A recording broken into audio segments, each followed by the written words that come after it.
이사의 선임. 이사는 주주총회 보통 결의로 선임한다. 반드시 총회에서 선임해야 되고 이사의 선임을 다른 기관에 위임할 수는 없다. 이사의 자격 취득 시기. 선임 결의를 하고 그리고 피선임자 즉 이사가 동의하고 승낙 동의 즉 승낙을까지 해야지 이사 자격을 취득할 수 있는 것이다.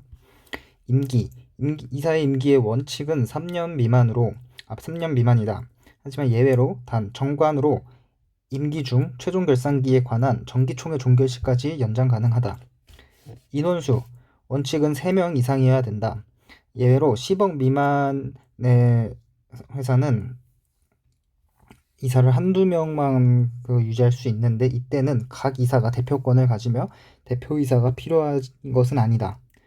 이사의 자격. 원칙에는 이사의 자격은 원칙엔 제한이 없다. 하지만 예외로 정관의 자격주 규정을 가능하며 이때는 감사에게 공탁한다. 그리고 감사와 이사를 견임할 수는 없다. 이사의 임기는 3년을 초과하지는 못하지만 상법상 이사의 연임 횟수를 제한하는 규정은 없다는 기출지문이 출제되었다.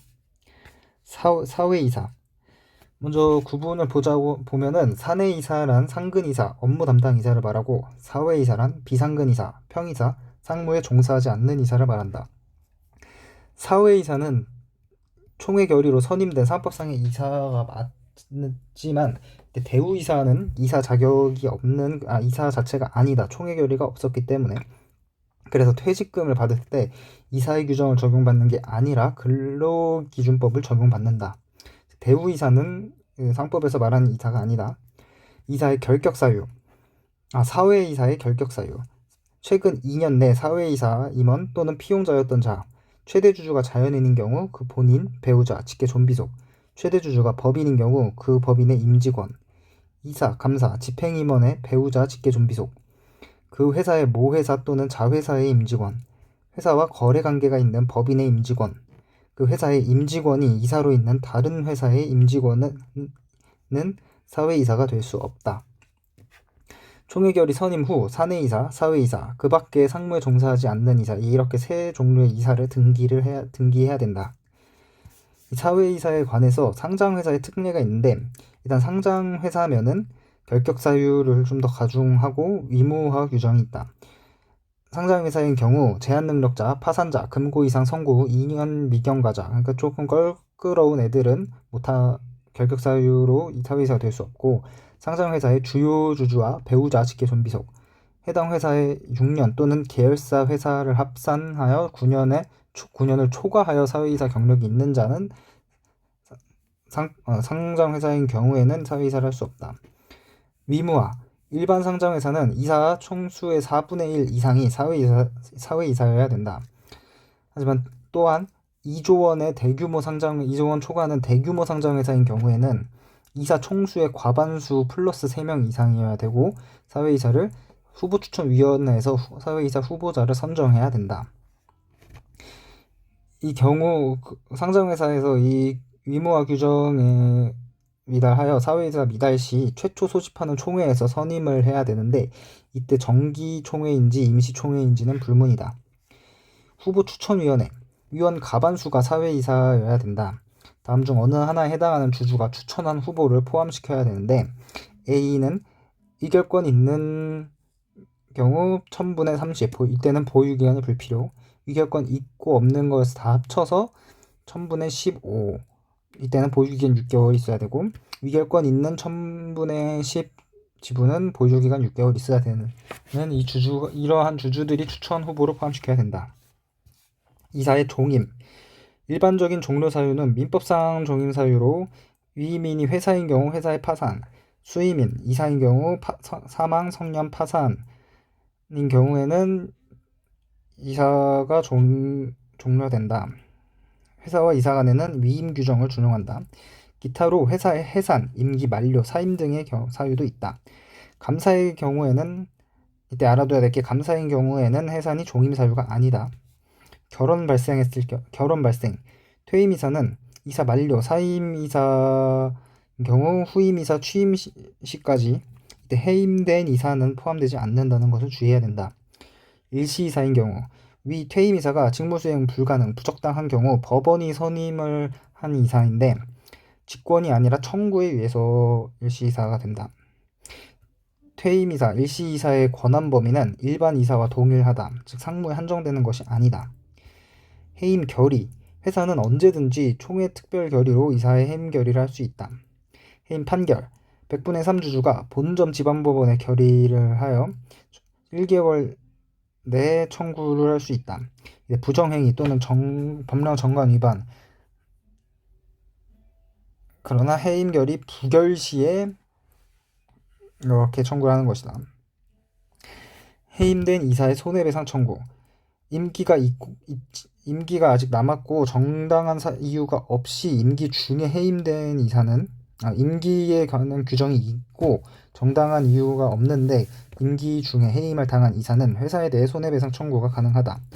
이때 임기란 정관 또는 총회 결의로 정한 것을 말한다.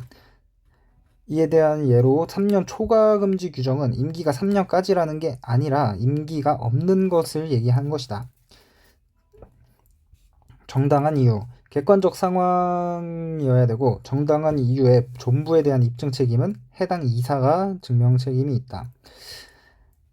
이 주주와 이사 간의 주관적 신뢰 상실은 정당한 이유가 아니다. 등기, 이사의 선임 해임은 등기사항이다. 이때 사내이사, 사회이사를 명시해야 된다. 이 등기는 효력 조건이 아니라 창설적 효력이 아니다. 즉 아무나 이사로 효력 조건이 아니라서 창설적 효력도 없다. 즉 아무나 이사로 등기를 했다고 걔가 갑자기 이사가 되는 것은 아니다. 대항 요건과 추정력이 있다. 등기된 이사는 적법한 절차로 선임된 이사로 추정한다. 선임 등기 전에도 그의 행위에 대해서는 회사 이사의 책임이 있다.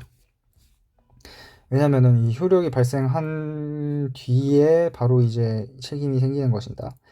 이사의 권한, 이사는 대표이사로 하여금 다른 이사, 피용자의 업무를 이사회에 보고할 것을 요구할 수 있다. 이사회는 3개월에 1회 이상 업무 집행 상황을 이사회에 보고하여야 된다. 이사가 한두 명인 회사에는 앞에 1, 2 규정들을 적용하지 않는다. 즉 어디에도 보고할 필요가 없다.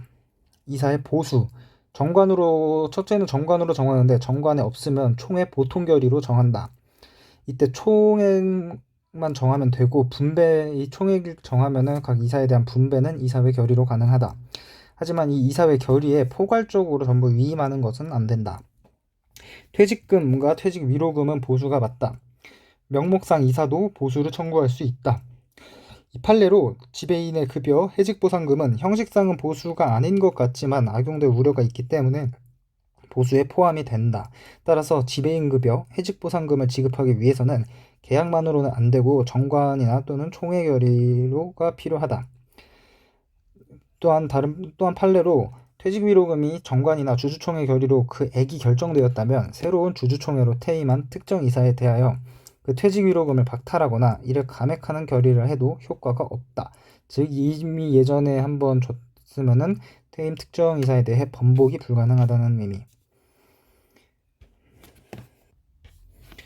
직무집행정지와 직무대행자 선임의 가처분. 이 기본사항, 이사 선임 결의 취소, 무효, 부존재 확인의 소, 이사 해임의 소가 제기된 경우 가처분 신청이 가능하다. 이때 본점과 지점 소재지에 등기를 해야 된다. 직무집행정지 가처분, 이사가 직무집행정지 가처분 중에 한 행위는 그 후 가처분이 취소되더라도 소급해서 유효하게 되지 않는다. 이사로서의 직무가 정지되면 대표이사로서의 직무도 당연히 정지가 된다. 하지만 대표이사의 직무가 정지되었다고 일반 이사의 직무까지 정지되는 것은 아니다. 직무대행자 선임 가처분, 원칙 상무에 속하는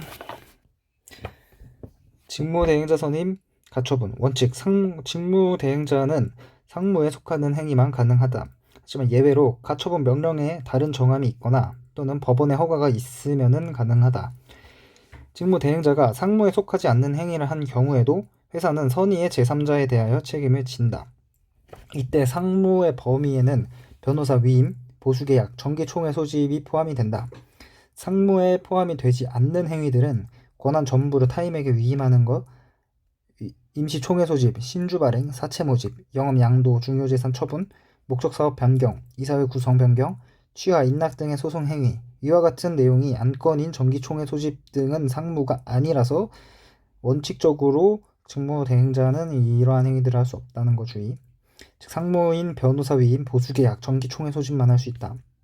기타, 법원은 급박한 사정이 있을 때는 본안의 소송 제기 전에도 직무집행 정지와 직무대행자를 선임하는 가처분을 할 수 있다. 법원은 소송 당사자의 신청에 의하여 가처분을 변경하거나 취소할 수 있다. 이 가처분의 효력은 제3자에게도 미치는데 법원이 이러한 예시로 법원이 대표이사 A를 이사직무 집행정지 가처분을 하고 B를 직무대행자로 선임하는 가처분을 내렸다. 동시에 회사는 대표이사 A를 해임하는 결의를 하고 C를 새로운 대표이사로 선임을 했다.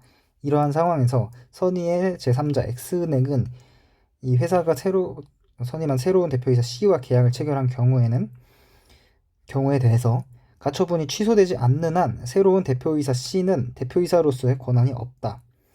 회사가 선의의 은행 X에게 계약상의 책임을 지는가라고 하면 판례는 책임이 없다.